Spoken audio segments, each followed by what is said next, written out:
আসসালামু আলাইকুম প্রিয় গাছপ্রেমী ভাই ও বোনেরা। আজকে দেখাবো এই যে এই গাছটায় কিভাবে কলম করব।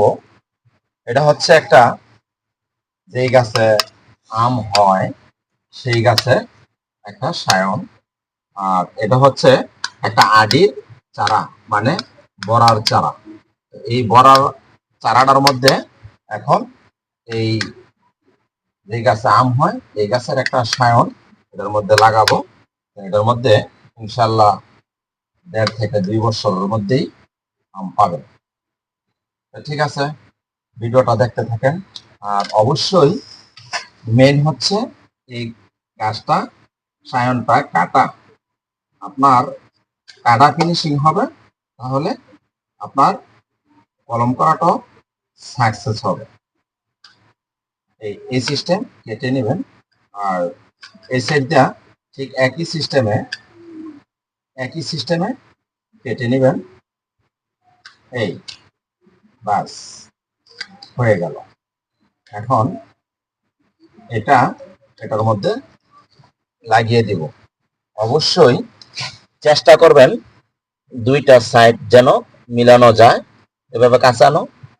আর দুইটা সাইড মিলিয়ে দিতে পারলে আপনার কলম করা সাকসেস হবে।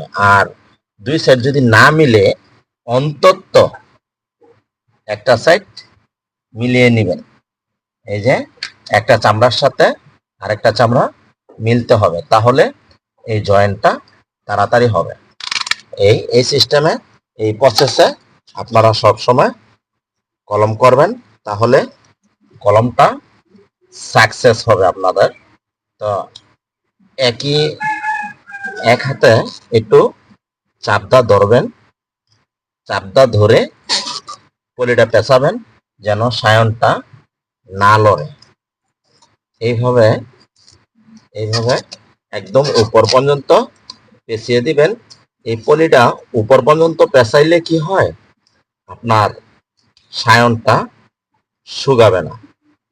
না শুকাইলে আপনার সায়নটা তাড়াতাড়ি হবে, আর শুকায় গেলে তো আপনার কলম করাটা ব্যর্থ হলো। এই ক্ষেত্রে অবশ্যই অবশ্যই আপনারা উপর পর্যন্ত পেঁচিয়ে দিবেন। আশা করি বুঝতে পারছেন।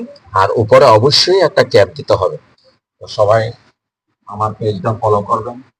আমার ফেসবুকে ইউটিউবের লিঙ্ক দেওয়া আছে, আপনারা চাইলে ইউটিউব থেকেও ঘুরে আসতে পারেন। তো অবশ্যই আমার ভিডিওটা শেয়ার করে দিন যেন সবাই দেখতে পারে, আর দেখলে কিছু না কিছু শিখতে পারবে। আর একটা কথা, অবশ্যই যদি কোনো কিছু জানার থাকে কমেন্ট করবেন, আমি কমেন্টের উত্তর দিব। ভালো থাকবেন। আসসালামু আলাইকুম।